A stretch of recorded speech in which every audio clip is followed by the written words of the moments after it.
ये देखिए आप, बिल्कुल फट गया है, बिल्कुल। ये देखिए, ये यहाँ देखिए, ये बिल्कुल फट गया, सब फट गया। अंदर कमरे बिल्कुल खाली कर दिए हमने, कमरे फट गए हैं। और ये देखिए आप, ये सारा घर ये बिल्कुल खाली हो गया, सारा का सारा, पूरा घर छोड़ दिया, सारा छोड़ दिया है, सब बिल्कुल हमने खाली कर दिया कमरा। हमने केरेदार उठा दिया और हम वहाँ सो रहे। हल्के हल्के दरारें आते हुए एकदम से खुलती चली गई। अभी और टाइम तो मतलब ये पहले से होते जा रहा था, लेकिन अभी जब हमने ये नए दोबारा से पैसा लगाया है तो उसमें भी मतलब हल्के हल्के बरसात में ये ज़्यादा खुल जाती है। पूरा टूट चुका है, जो दिख रहा है पूरा टूट चुका है। किसी को भी अर्जी देते हैं, वो कोई हमारी सुनवाई नहीं करते है ना। हमारे पास रहने के लिए जगह नहीं। ख़त्म हो गई, दरार पड़ते पड़ते वहाँ सारे ख़त्म हो गए, 2 दीवार टूट गई, सब अंदर आ गया, केवल ऊपर छत बचा है।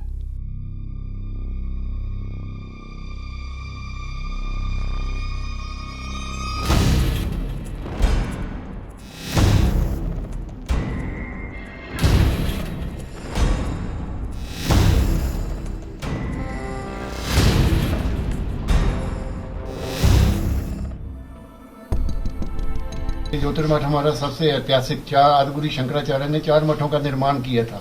ये ज्योतिर्मठ सबसे पुराना और ऐतिहासिक मठ है। अब देखो इसका क्या हाल हो रहा है।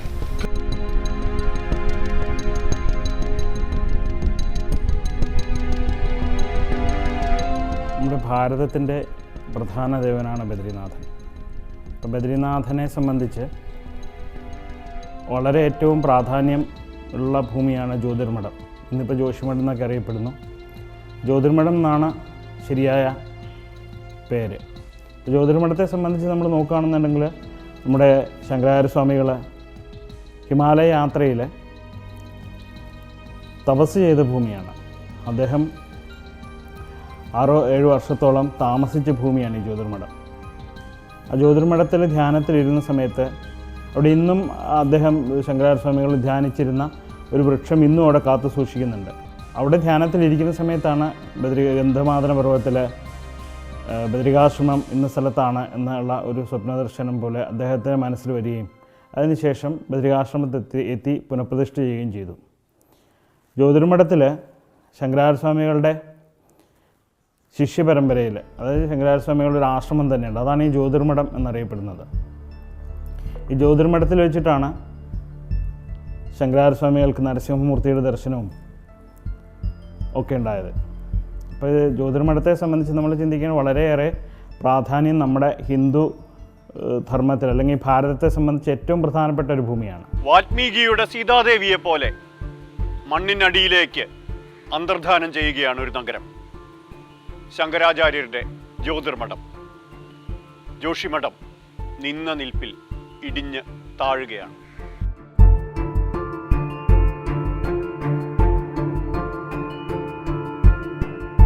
The Himalaya are the youngest mountains. They are not consolidated rock. They are just fragmented structure held together on the surface by trees and on the rest by the old geological formation. With the deforestation and the infrastructure building, this fragile structure is being disturbed. Chipko movement started exactly in this region around Joshimath, in the Alaknanda Valley, when the landslide started. That's 1972. 2013, in the Mandakini Valley, Kedarnath Valley, the devastations took place. Thousands died. In 2021, not far from Joshimath, in the birthplace of Chipko in Raini, the dam building of Tapovan Dam led to disasters, and actually the home of Gora Devi is also slipping. So Joshimath is more visible because it's become a city. It's on the way to Badrinath, and its instability is going to affect the pilgrimage route. But I have witnessed these landslides being triggered over the last now 50 years, and each time there's a wake-up call, we listen for a while, and the same disturbed destructive activity carries on.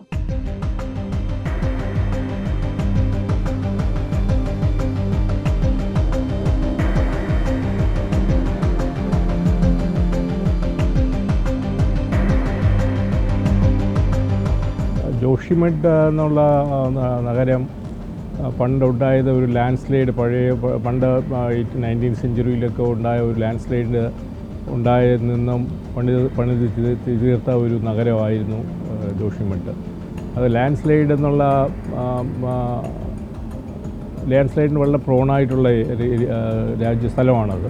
അതിന് തക്കതായിട്ട് ആ ജോഷിമഠ് സെസ്മിക് ആക്ടിവിറ്റിയിൽ വളരെ മുമ്പുള്ള 5th സോണിലുള്ള ഒരു സ്ഥലമാണ്. അപ്പോൾ അങ്ങനെയാണെങ്കിൽ ഭൂകമ്പം ഉണ്ടാവാനുള്ള വളരെ സാധ്യതയുള്ള ഒരു സ്ഥലമാണ് ജോഷിമഠ്. അതിൻ്റെ കൂടെ കാലാവസ്ഥാ വ്യതിയാനം കൊണ്ടുണ്ടാകുന്ന കനത്ത മഴയും പ്രളയവും ഒക്കെ ഉണ്ടാവാൻ സാധ്യതയുള്ളൂ. അങ്ങനെ ലാൻഡ് സ്ലൈഡ്, മണ്ണിടിച്ചൽ, ഭൂകമ്പം, എന്നിട്ട് കനത്ത മഴ, ഇങ്ങനെ മൂന്നും ചേർന്നുള്ള ഒരു വളരെ സാധ്യതയുള്ള ഒരു സ്ഥലമാണ് ജോഷിമഠ്. അങ്ങനെ എക്കോ സിസ്റ്റം, അങ്ങനെ ഒരു ഫ്രജൈൽ എക്കോ സിസ്റ്റമായിട്ടുള്ള ഒരു സ്ഥലമാണ് ജോഷിമഠ്. തെക്ക് ധൗലിഗംഗ, വടക്ക് അളകനന്ദ, കിഴക്ക് ദക്നാല, പടിഞ്ഞാറ് കർമ്മനാശ. ജോഷിമഠിൻ്റെ 4 ചുറ്റും കുത്തിയൊഴുകുകയാണ് ഹിമവാനിൽ നിന്നുള്ള നദികൾ. താഴ്വരകളിലേക്ക് നീരൊഴുക്കാനായി സംസ്കാരങ്ങളുടെ കുത്തൊഴുക്കാണ് ഇപ്പോൾ ഇല്ലാതാവുന്നത്.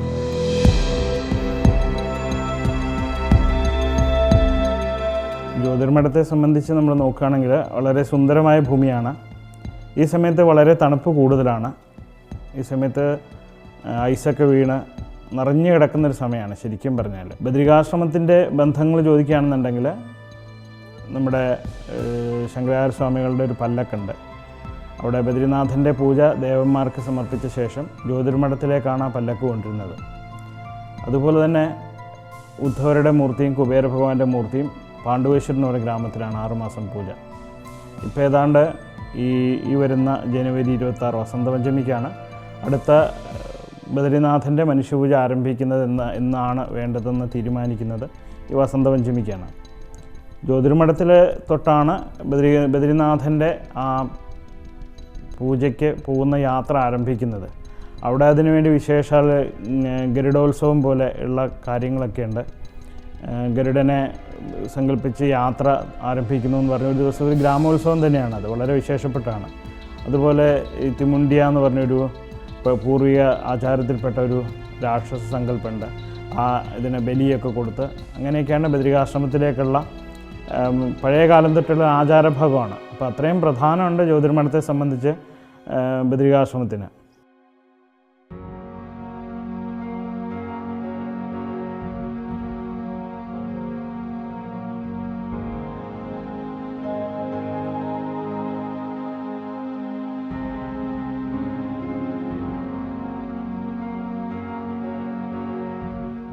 Adi Shankaracharya made the shrines, but the deity inside is the village deity of ancient times, which is the rivers in goddess form.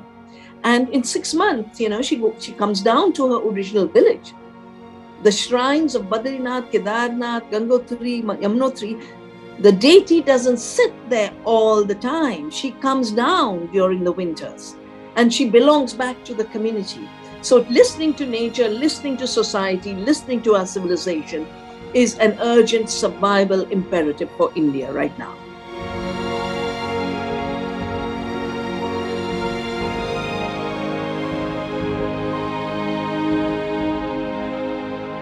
Himalaya എന്ന് പറയുന്ന നമ്മൾ നമ്മുടെ സ്കൂളിലൊക്കെ പഠിച്ച പോലെ അതിങ്ങനെ യൂറേഷ്യൻ പ്ലേറ്റുമായിട്ട് ഇങ്ങനെ ഇടിക്കുമ്പോൾ അതിൻ്റെ ഹിമാലയ മുകളിലോട്ട് വരുന്നതാണ്. അപ്പം അതൊരു ആൽപ്സിനെ പോലുള്ള യൂറോപ്പിലുള്ള ആൽപ്സിനെ പോലുള്ള ഒരു ഏജ് ഇല്ല, അതിനുള്ള അത്ര പ്രായമില്ല. അതൊരു റിലേറ്റീവ്ലി ന്യൂ എക്കോസിസ്റ്റമാണ് ഹിമാലയൻസ് എക്കോസിസ്റ്റം. അപ്പം ഹിമാലയത്തിലെ ഈ ജോഷിമഠ് മാത്രമല്ല, ഹിമാലയത്തിലുള്ള പല സ്ഥലങ്ങളിലും ഇത് ഇങ്ങനെ ഫ്രജൈൽ സിസ്റ്റമാണ്, എക്കോസിസ്റ്റമാണ് പലയിടത്തും. അളകാതീരത്തെ കംസമർദ്ദിനി ക്ഷേത്രത്തിൽ എഴുതി വച്ചിട്ടുണ്ട് ഒരു ശ്ലോകം, ശങ്കരാചാര്യ വിരചിതം. അർത്ഥം ഇത്രയേയുള്ളൂ: ഈ മണ്ണിൽ കുപുത്രരുണ്ടാകാം, കുമാതാവ് ഉണ്ടാകില്ല. ആ വിശ്വാസത്തിൽ, പ്രത്യാശയിൽ ഇത്രനാളും നമ്മൾ ജീവിച്ചു. ദേവിയുടെ ശാപം ഈ തലമുറയുടെ ശിരസിൽ പതിക്കില്ലെന്ന് തന്നെ വിശ്വസിച്ചു പോന്നു. എന്നാൽ വികസനത്തിൻ്റെ ആർത്തി ജോഷിമഠിൽ നിന്ന് ഭൂഗർഭജലത്തിൻ്റെ ഉറവകളെ അപ്പാടെ നക്കിയെടുത്തു. അതിൻ്റെ വില കൊടുക്കുകയാണിപ്പോൾ. മുമ്പൊരിക്കലുമില്ലാത്ത ഭൂചലനങ്ങളായി മണ്ണിടിച്ചിലുകളായി ജോഷിമഠ് താഴ്ന്നു പോവുകയാണ്.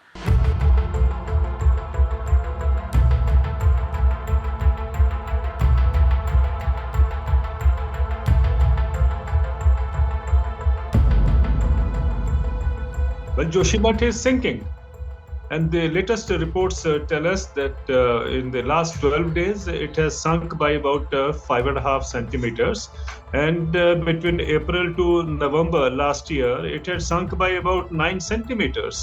So the city or the town is sinking at a fast rate, and people are leaving Joshimath.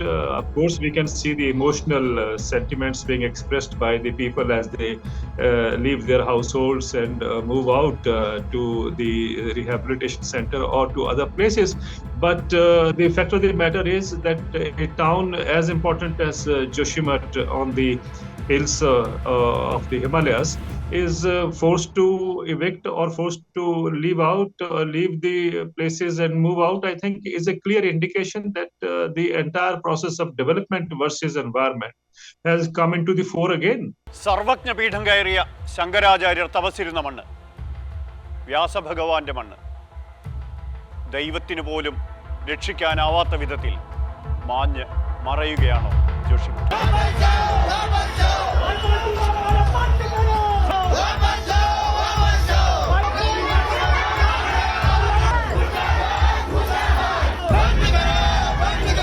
വികസനത്തിന്റെ പേരിൽ കുന്നുകളിടിച്ചും മലകൾ നിരപ്പാക്കിയും ഭൂമിക്കടിയിലൂടെ തുരങ്കങ്ങൾ നിർമ്മിച്ചും സമൂഹം അശാസ്ത്രീയമായ രീതിയിൽ മുന്നോട്ട് പോകുമ്പോൾ മാനവരാശിയുടെ ഭാവി എന്ത് എന്ന ചോദ്യത്തിന് ഉത്തരമാണ് ഉത്തരാഖണ്ഡിലെ Joshimath.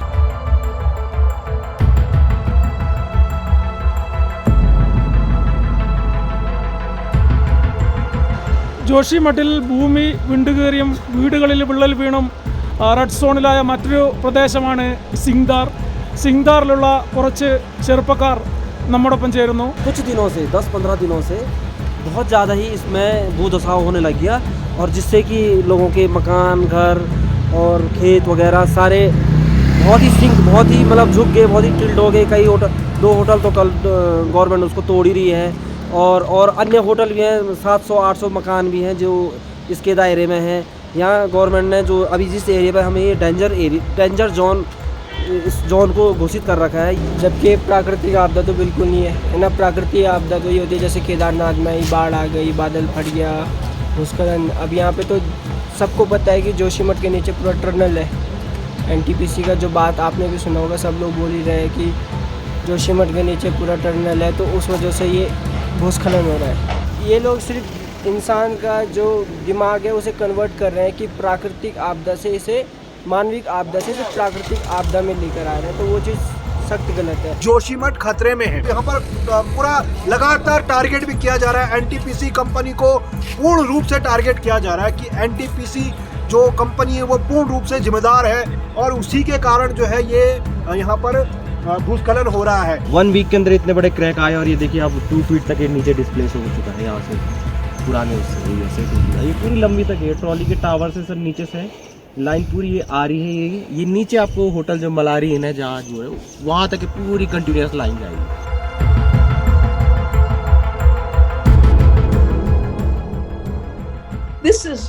This is a blind development because it is not seeing what the mountains are like, and it's a deaf development because it's not listening to the people who are saying 1972 Alaknanda disaster, 2013 Kedarnath disaster, 2021 the disaster at the Tapovan site in Raini.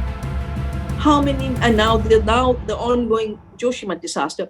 But for me, the very troublesome part of these disasters is the victims get punished by a blind state.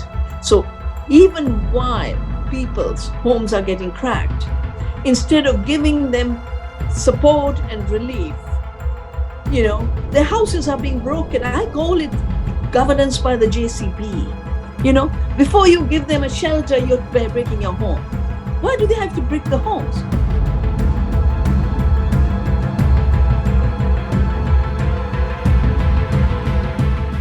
ഈ power project ഒന്നും ഇല്ലെങ്കിലും അനവധി തീർത്ഥാടകർ വരുന്നൊരു സ്ഥലമാണ്.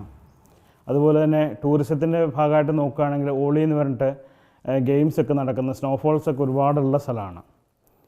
ആ ഗ്രാമക്കാർ മുഴുവനും ജീവിക്കുന്നത് ഈ 6 മാസം ജ്യോതിർമഠത്തിലെയും പിന്നീട് ഈ ഓളി എന്ന് പറഞ്ഞ ഈ സ്ഥലത്തെയൊക്കെ ടൂറിസവും ഒക്കെ ഭാഗമായിട്ടും കുറച്ച് കൃഷിയും കാര്യങ്ങളൊക്കെ ആയിട്ടാണ് അവർ ജീവിക്കുന്നത്. അവരെ സംബന്ധിച്ച് ഇന്നിപ്പം അവർ ആ നാട് വിട്ട് മറ്റൊരു സ്ഥലത്തേക്ക് പോകുക എന്ന് പറഞ്ഞാൽ മാനസികമായിട്ട് അവർക്ക് അനവധി ബുദ്ധിമുട്ടുകളാണ്. കാരണം അവരുടെ പൂർവികരൊക്കെ താമസിച്ചിരുന്ന ഭൂമിയാണ്. അപ്പോൾ ആ ഭൂമി വിട്ട് പോകുക എന്ന് പറഞ്ഞാൽ വളരെ ബുദ്ധിമുട്ടുള്ള കാര്യമാണ്. ഇന്നിപ്പം ബദ്രികാശ്രമത്തിൻ്റെ യാത്രയെപ്പറ്റി തന്നെ വളരെ ചിന്തയിലാണ് ഇപ്പം അവിടെയുള്ള ഗ്രാമവാസികൾ തന്നെ. ഭഗവാന്റെ അനുഗ്രഹം കൊണ്ട് ഇനിയിപ്പോൾ ആ ഭൂമിയിൽ ഇപ്പോൾ വന്നിരിക്കുന്ന വിപത്തുക്കൾ ഇനിയിപ്പോൾ കൂടുതലാകാതിരുന്നാൽ ബദ്രികാശ്രമത്തിലേക്ക് പുതിയ വഴികളിലൂടെ നമുക്ക് സഞ്ചരിച്ചെത്തേണ്ടി വരും. കാരണം അത്രത്തോളം നാശനഷ്ടങ്ങൾ ഉണ്ടായിട്ടുണ്ട്. ഒരുപാട് ബിൽഡിങ്ങുകൾ പൊളിച്ചിട്ടുണ്ട്. ഈ വിള്ളലുകൾ അവിടെ ഈ ചമോലി എന്ന് പറഞ്ഞ ജില്ലയിൽ തന്നെ പല ഗ്രാമങ്ങളിലേക്കും ബാധിച്ചിട്ടുണ്ട്. ഏതാണ്ട് വിഷ്ണുപ്രയാഗിലെ ക്ഷേത്രത്തെ സംബന്ധിച്ച് അവിടം വരെ എത്തിയിട്ടുണ്ട് എന്നാണ് അറിയപ്പെട്ടത്. വിഷ്ണുപ്രയാഗ് എന്ന് പറഞ്ഞ അവിടെ ഒരു മഹാവിഷ്ണുവിൻ്റെ ക്ഷേത്രമുണ്ട്, ചെറിയൊരു അമ്പലമുണ്ട്.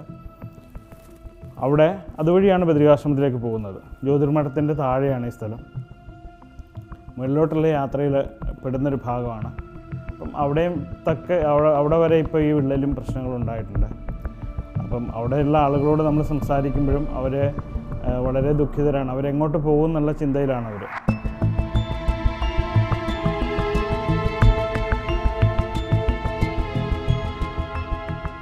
കാളി നദിയുടെ ഘോറിഗംഗയുടെ കരകളിലൊക്കെ പല ഗ്രാമങ്ങളിലും ഇനിയൊരു തിരിച്ചുപോക്കില്ലാത്ത വിധം വിജനമായി കഴിഞ്ഞു പാതകൾ. കുടിയിറങ്ങുകയാണ്. ഹിമവാന്റെ മടിത്തട്ടിൽ നിന്ന് മലയിറങ്ങുകയാണ് നാട്ടുകാർ. അവർ സഹസ്രാബ്ദങ്ങൾ തലമുറകൾ കടന്നു പോന്ന ആ ഗ്രാമങ്ങളെ ഉപേക്ഷിച്ചുകൊണ്ട്. ये दर्द बहुत ज्यादा है. अब ये पीड़ा एक की नहीं रहेगी, ये पूरे जोशीमठ की पीड़ा है. अपने जान हथेली में रखे, अपने ये रिश्तेदारों का भी जान हथेली में रखे. रात भर ठंड में बीमार आदमी है, सब ऐसे रहे. आप क्या करें? गवर्नमेंट को तो उसको देना ही चाहिए. इधर उधर कहीं शिफ्ट कर दो हम लोगों को अपने सामान सहित. बस और क्या चाहिए हम लोगों को? रहने के लिए तो आश्रय तो चाहिए. और तमाम जो है उसका जो है फर्क जो है आम जनता पे, हम लोगों पे पड़ रहा सर. और ये जमीन धसकती जा रही है. कहाँ जाएंगे? कहीं अभी तो रखेंगे कहीं सुरक्षित जगह पे सामान. सब परेशान है. रातों को नीने खाना नहीं खाया जा रहा है. लोग इतने दीदी लोग अपने ससुराल छोड़ के यहाँ रखे घर को देखने के लिए. अपना घर बार भी छोड़ दिया उन्होंने. सरकार की तरफ से कोई मदद तो मिली नहीं. हम खुद ही जा रहे हैं. छोटे बच्चे भी हैं, कोई ले जा नहीं सकता. रात को उठा के कहाँ जाएं हम बच्चों के साथ. लोगों को सुरक्षित स्थानों पर ले जाने का हमारा सबसे पहला टास्क है. उस काम को कर रहे हैं. बाकी चूँकि भू वैज्ञानिक भी जो है इसमें काम कर रहे हैं.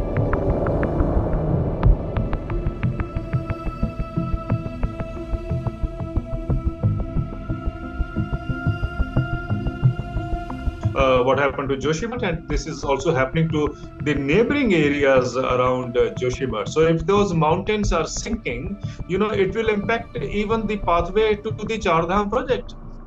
This passes through that. If there is no pathway to Char Dham project, and if Char Dham project itself is also the tourism is bringing in a kind of a environmental collapse of the Char Dhams or the four religious important places, religiously important places. I think what are we looking forward to over the years if these religious places also get hit? 18 പുരാണങ്ങളിലും പരാമർശിക്കുന്ന സ്ഥലമാണ് ബദരിയാശ്രമം.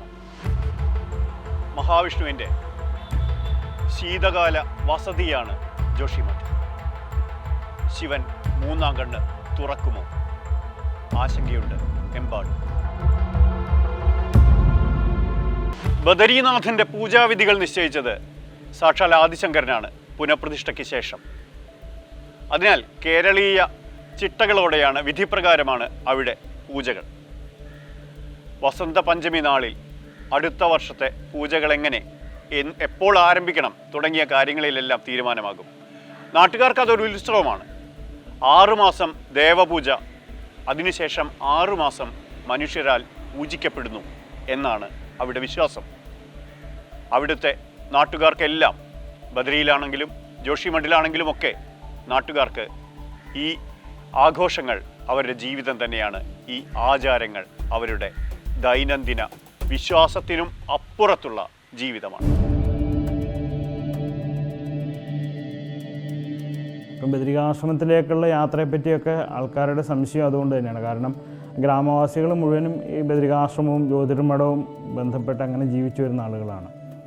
അപ്പം എന്തായാലും ബദ്രിനാഥൻ്റെ അനുഗ്രഹം കൊണ്ട് ആ ജ്യോതിർമഠത്തിന് ഒരു കേടുപാടും കൂടാതെ വീണ്ടും ദേവഭൂമിയിലേക്കുള്ള ഭഗവാന്റെ ദർശനത്തിന് ജ്യോതിർമഠത്തിലേക്കൂടെ തന്നെ ആൾക്കാർക്ക് എത്താൻ സാധിക്കും. ജ്യോതിർമഠത്തിൽ ദർശനം നടത്തിയിട്ട് വേണം ഭഗവാന്റെ ദർശനം എന്നും കൂടെ പറയുന്നുണ്ട്. അവിടെയാണ് നരസിംഹമൂർത്തിയുടെ പ്രതിഷ്ഠയുള്ളത്. ജ്യോതിർമഠത്തിൽ ആണ്. അവിടെ നരസിംഹമൂർത്തിയുടെ ക്ഷേത്രമുണ്ട്. ശങ്കരാചാര്യ സ്വാമികൾക്ക് പ്രത്യക്ഷത്തിൽ ദർശനം നൽകിയ നരസിംഹമൂർത്തിയാണ്. അത്രയും പ്രാധാന്യം ഉള്ള ബദ്രിനാഥനെ സംബന്ധിച്ചും ഉത്തരാഖണ്ഡിനെ സംബന്ധിച്ചും അത്രയും പ്രാധാന്യമുള്ള ഒരു ഭൂമി തന്നെയാണ് ജ്യോതിർമഠം.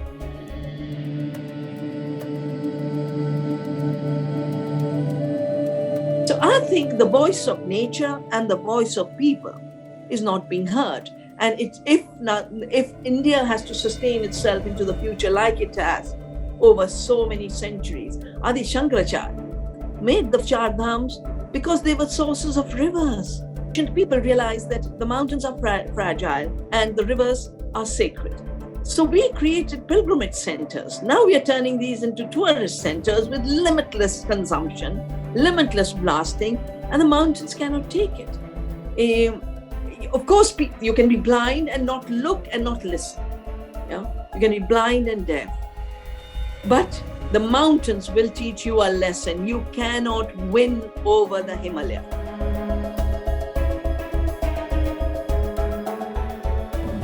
റിപ്പോർട്ടിൻ്റെ ഫോക്കസ് തീർച്ചയായിട്ടും അവരുടെ 76 തന്നെ ഇതിൻ്റെ പ്രശ്നങ്ങളെക്കുറിച്ചൊക്കെ നല്ല ധാരണ ഉണ്ടായിരുന്നു. ഇങ്ങനെയൊക്കെ പ്രശ്നങ്ങളുണ്ടാവാം, കൂടുതൽ ഡെവലപ്മെൻറ്റ് ചെയ്യുന്നെങ്കിൽ ശ്രദ്ധിച്ച് ചെയ്യുക എന്നുള്ള അതായിരുന്നു ആ റിപ്പോർട്ടിൻ്റെ ഒരു ഉപദേശം നടത്തിയത്. അപ്പോൾ അത് സ്ട്രിക്ട്ലി നമ്മുടെ ഫോളോ ചെയ്തോ എന്നുള്ളതാണ് നമ്മുടെ ക്വസ്റ്റ്യൻ. പക്ഷേ നമ്മുടെ ഒത്തിരി ഡെവലപ്മെൻറ്റ് ചെയ്തു, പക്ഷേ അതിന് തക്കതായിട്ടുള്ള പ്രതിവിധികൾ നമ്മൾ ചെയ്തിട്ടുണ്ടോ എന്ന് നമ്മൾ ചോദിക്കണം. എൻ്റെ അഭിപ്രായത്തിൽ നമ്മുടെ ഡെവലപ്മെൻറ്റായിരുന്നു കൂടുതൽ ആനുകൂല്യങ്ങൾ കൊടുത്തതും അതിനുള്ള പ്രാധാന്യമൊക്കെ കൊടുത്തതും. इसका मुख्य कारण बता रहे हैं कि अब जो विकास ही इसका विनाश बन रहा है. यहाँ के जो बड़े बड़े हाइड्रो प्रोजेक्ट और जो बाईपास रोड बन रहे हैं, यही उसका, और जो एनटीपीसी की टनल है जो हमारे विशेषज्ञ बता रहे हैं, वो बता रहे हैं कि पानी का रिसाव उस पर हो रहा है और तेज़ी से हो रहा है. और एकदम से उसका ये खतरे की जद में पूरा का पूरा जोशीमठ आ गया और उसी के साथ जो है हमारा जो ज्योतिर्मठ है वो भी इसकी जद में आ रहा है. अब भगवान बद्री विशाल ही इसकी रक्षा करें. Joshimath is not only a wake-up call, but I think it is a message very loud and clear that development does not mean that you pull down the mountains. Development does not mean that you destroy the Himalayas. Development does not mean that the local population in these areas where the projects are being undertaken suffers the consequences. I think the development means that it has to be benefiting the local populations instead of pushing them out, or at the same time saying that we save the ecology and protect the environment. അപ്പോൾ അവിടെയുള്ള ഗ്രാമവാസികളും ഒക്കെ ഭഗവാനോട് പ്രാർത്ഥിക്കുകയാണ്. കാരണം ദേവഭൂമി ആയതുകൊണ്ട് തന്നെ ഭഗവാന്റെ അനുഗ്രഹം കൊണ്ട് അത് ആ ഭൂമി വീണ്ടും നമുക്ക് ഉപയോഗിക്കത്തക്ക രീതിയിലായി വരും എന്നുള്ള പ്രതീക്ഷയിൽ.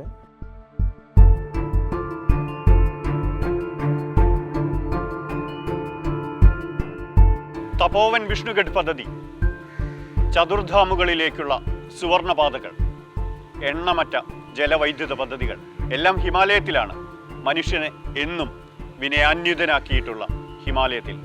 അറിയാം, ഹിമാലയമാണ് ഒരു മനുഷ്യൻ്റെ ആത്മീയതയുടെ അവസാന വാക്ക്. അവിടെ നന്ദാദേവിയുടെ ഹിമാനികൾ പറ്റാതിരിക്കട്ടെ. പ്രാർത്ഥിക്കാം, വിനാശത്തിൽ നിന്ന് നഗാധിരാജൻ തന്നെ രക്ഷിക്കട്ടെ.